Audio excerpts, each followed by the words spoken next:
faites de si bien déployer. Nous avons l'honneur et le privilège en tant que Marocains de fêter cette année le 20e anniversaire de notre souverain, Sa Majesté le roi Mohamed VI, que Dieu l'assiste. Absolument. Absolument, d'accession au trône. Et un roi, et je le dis avec beaucoup d'émotion, qui n'a cessé d'œuvrer pour bâtir justement la prospérité et bâtir le bien-être social de tous les Marocains.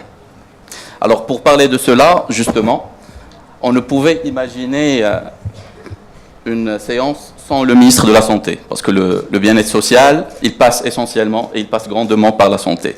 Avec cette introduction, permettez-moi de solliciter à Monsieur le ministre, Monsieur Anas Kali, ministre de la Santé, de prendre la parole sur scène. Merci, monsieur.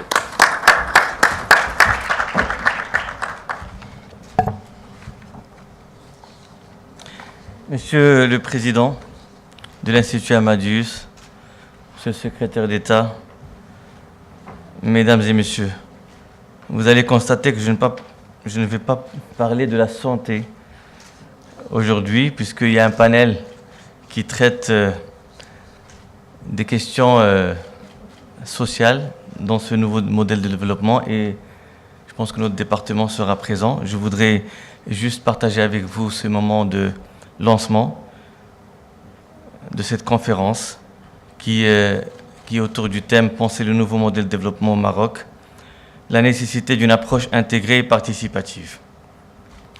Pour dire que l'élaboration d'une nouvelle alternative, parce que nous sommes à la recherche d'une nouvelle alternative à notre modèle de développement.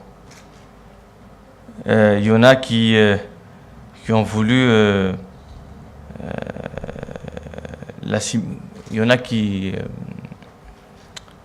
l'assimiler à juste un plan, enfin un programme de développement, alors que c'est un projet qui a vécu, je dirais, presque 2 décennies. Alors, passer à une alternative afin d'aller vers un nouveau modèle nécessite nécessairement des ruptures, des changements de paradigme qui sont indispensables avec les méthodes et les approches qui ont prévalu jusqu'à aujourd'hui, notamment celles qui réduisent la question du développement à ses seules dimensions économiques et sociales. D'abord, le Maroc voudrait assurer un rattrapage, aller vers un décollage, et cela ne pourrait se faire sans la poursuite de la tâche d'édification de la démocratie, de l'état de droit et des institutions solides par leur crédibilité et performance, par la continuation du renforcement des capacités des différents acteurs, notamment les acteurs politiques, partisans, et permettre à l'ensemble des citoyennes et des citoyens de jouir de leurs droits, de participer effectivement dans l'élaboration de la décision publique, en préservant et en consolidant ainsi leur dignité, leur droit à l'accès à l'école, à l'hôpital, à la santé, à la couverture sanitaire universelle, et aussi à la décision, un accès équitable aux différentes ressources publiques, comme je l'ai dit, par rapport à l'école et la santé, le logement, etc. Notre pays, bien entendu, a réalisé des acquis indéniables. Personne ne pourrait le nier. Il a franchi des étapes extraordinaires sur la voie des réformes, et surtout au cours de ces 2 dernières décennies. Monsieur le modérateur a bien signalé les 20 années. Ce n'est pas une coïncidence. Il a, par contre, sécrété un modèle, un ensemble institutionnel, politique, économique, social et culturel, qui bascule tantôt vers des réussites et des facteurs de réussite, et tantôt dans des situations de stagnation.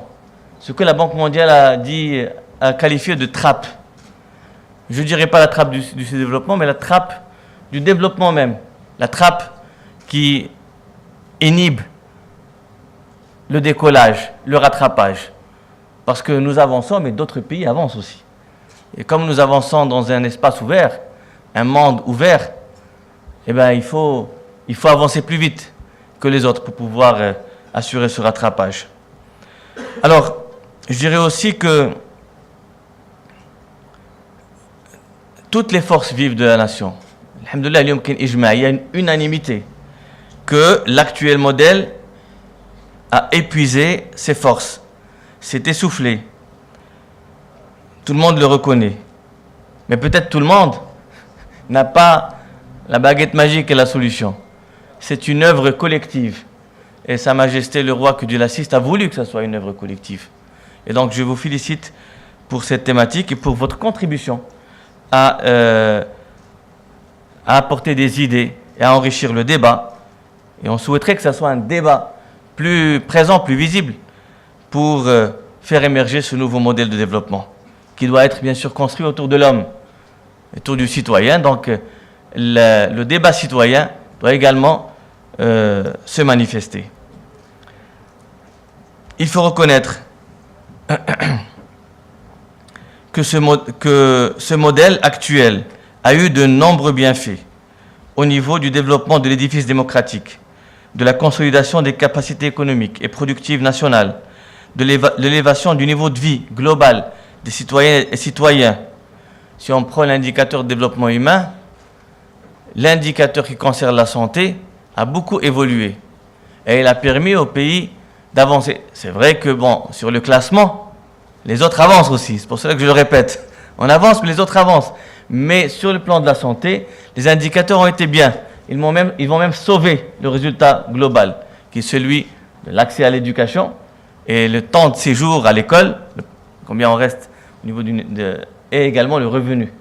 Donc, sur cette question de l'éducation, il a été clair qu'il faut avoir cette vision long-termiste et il faut avoir un plan et une loi cadre qui va transcender les mandats, transcender les volontés d'une partie ou d'une autre partie. C'est un projet de société qui réunit toutes les forces vives de la nation et à laquelle nous adhérons complètement. Alors je dirais également qu'il y a eu des ouvertures civilisationnelles et culturelles qui ont été permises par ce nouveau modèle de développement, par l'actuel modèle de développement sur l'espace universel et particulièrement durant ces 2 dernières décennies depuis l'accession de Sa Majesté le Roi Mohammed VI au trône. Cela nous a permis de cristalliser des acquis démocratiques en matière des droits humains que notre pays a accumulés et ce qui a été couronné par l'adoption de la Constitution de 2011, mais également du processus de l'équité et de la réconciliation, du Code de la famille, des lois consacrant les droits de l'homme, d'appui aux libertés et de soutien aux partis politiques. Mais sûrement beaucoup de choses attendent. Je vois ma camarade Nzha qui est là et qui aura l'occasion peut-être de parler de pas mal de questions liées aux libertés individuelles et qui sont aujourd'hui sur la table et qui doivent être traitées avec beaucoup de courage. Les bienfaits de ce modèle aussi se sont manifestés sur le plan économique, il faut l'avouer, avec un rôle important de l'investissement public qui a atteint un record, presque 200 milliards de dirhams en 2019, d'importantes infrastructures. Je ne les citerai pas, vous les connaissez, il y aura d'autres occasions par les intervenants, des stratégies sectorielles en agriculture, numérique, l'énergie, les services, le tourisme, qui n'ont peut-être pas atteint tous leurs objectifs, mais qui ont néanmoins permis de développer les capacités et le rendement de l'économie nationale et de renforcer le tissu économique national, de maîtriser aussi les équilibres financiers et d'augmenter notre taux de croissance. Nous sommes quand même loin des années où nous avions une croissance de 1 ou négative, dans les années 80, où on avait une croissance en dents de scie. Aujourd'hui, nous sommes dans une trappe aussi de croissance qui est entre 3 et 4%, et il faut aller chercher comment on peut passer sur un autre palier qui est celui de 7%, parce que c'est 7% qui va nous permettre de créer 200 000 emplois par an, faire les rattrapages, parce qu'aujourd'hui, la question du chômage, elle est bien présente, elle est là. Nous avons écouté dernièrement le ministre de l'Industrie et du Commerce sur le bilan du plan de l'accélération industrielle. Oui, nous sommes en phase et sur le chemin de créer les 500 000 emplois par l'industrie et par ce plan. Mais nous avons perdu aussi des emplois. Donc nous avons créé 500 000, mais l'industrie a perdu plus de 200 000. Donc peut-être qu'on terminera avec un bilan de 250 000. Donc ce sont aujourd'hui ces challenges liés à la disparition d'emplois, la réapparition d'autres. Et c'est pour cela que la question de la formation professionnelle est primordiale. Et Sa Majesté l'a bien souligné. Il a présidé même des réunions et on l'a conclu par un nouveau modèle en matière de formation professionnelle avec des cités, des compétences et des métiers, une approche basée plus sur les compétences que sur l'apprentissage. Et puis également une formation adaptée aux transformations rapides du marché du travail et des différents secteurs. Notre pays aussi, durant ces 2 décennies, a œuvré pour lutter contre les disparités sociales et spatiales afin de réaliser une vraie justice sociale et préserver la dignité humaine et améliorer les indicateurs de développement humain, comme je l'ai dit. Alors l'enseignement, la couverture médicale et sociale, l'INDH, le rendement global de l'enseignement s'est amélioré. On investit davantage. La santé également, l'habitat, tous les indicateurs ont connu une amélioration, mais ce n'est pas encore suffisant. Si nous prenons la santé, nous sommes aujourd'hui à une couverture de 62%. Un tiers de la population n'est pas couverte. Beaucoup d'autres territoires souffrent d'un manque en matière d'offres de soins, en matière hospitalière, et en particulier en matière de ressources humaines qualifiées. Et notre projet aujourd'hui, notamment la coopération avec l'OMS, et l'OMS intervient lors du 2e panel, est de chercher un modèle marocain d'accélérer la formation en matière médicale et paramédicale. Alors, en dépit de tous ces efforts et du volume de l'investissement public, la croissance est restée fébrile, autour de 3 et 4. Nous dépendons toujours des facteurs climatiques, des fluctuations extérieures. Et ce taux de croissance ne nous permet pas, malheureusement, de répondre à la demande en emploi. À cela s'ajoute aussi, et les dernières lois adoptées le montrent, la centralisation et la concentration excessive de l'État. Donc nous sommes encore en retard en matière de déconcentration, nous, carrément dans le début. Et malheureusement, nous n'avons pas accompagné les décennies en matière d'expérience en démocratie locale. Nous l'avons commencé dans les années 70. Feu Sa Majesté Hassan II a bien voulu initier la démocratie par la base, par les élus locaux pour qu'ils participent, pour élargir cette participation citoyenne dans l'action publique. Malheureusement, cet élan de régionalisation n'a pas été accompagné par une déconcentration et c'est ce qui se fait aujourd'hui avec plus ou moins une célérité. Alors, ce retard a créé, il a même donné un gaspillage en matière d'efforts publics et un affaiblissement des capacités institutionnelles, notamment au niveau du territoire, et puis des revendications sociales territoriales qui grandissent avec une pression croissante sur les services. Et comme l'a souligné Sa Majesté le Roi dans de nombreux discours adressés à la nation, il est temps aujourd'hui de commencer à tracer, à préciser les composantes, les axes et les détails d'un nouveau modèle de développement qui assure dans le même temps une croissance économique rapide et un développement global, équitable et démocratique solide. Le développement est un concept plus large qui dépasse l'augmentation de la richesse aussi. Il y en a qui croient que le développement, c'est encore avoir plus de croissance. Il y a des pays voisins qui ont fait 7% de croissance pendant un certain nombre d'années. Ils n'ont pas évité l'instabilité sociale, voire politique. Et aujourd'hui, ils sont dans une autre trappe et ils n'arrivent pas à redécoller. Je ne le citerai pas, mais vous les connaissez. Donc la création de la richesse seulement n'est pas suffisante. Le développement, donc, c'est un concept plus large. Il englobe les modes de distribution. Nous avons les assises de la fiscalité. J'espère que votre institut va contribuer à ces assises. C'est une autre étape vers la réforme de la fiscalité. Donc ce sont des mécanismes de distribution et aussi la réforme des structures économiques, sociales et institutionnelles de manière à provoquer les mutations structurelles dans la société à travers le lancement de dynamiques sociales qui suscitent la mobilisation. Aujourd'hui, malheureusement, la mobilisation elle est suscitée pour des revendications purement catégoriques, purement matérielles. Et aussi l'enthousiasme des citoyens et des citoyens. Bien sûr, une bonne finale dans une Coupe d'Afrique, c'est bien pour l'enthousiasme. Mais on souhaiterait qu'il y ait beaucoup d'autres actions, notamment du gouvernement, et j'assume ce que je dis, qui suscite cet enthousiasme social et sociétal.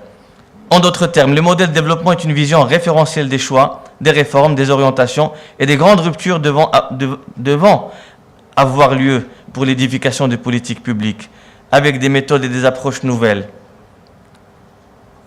Des méthodes et des approches qui transcendent les temps, qui transcendent les programmes, les dispositions gouvernementales et les mesures sectorielles.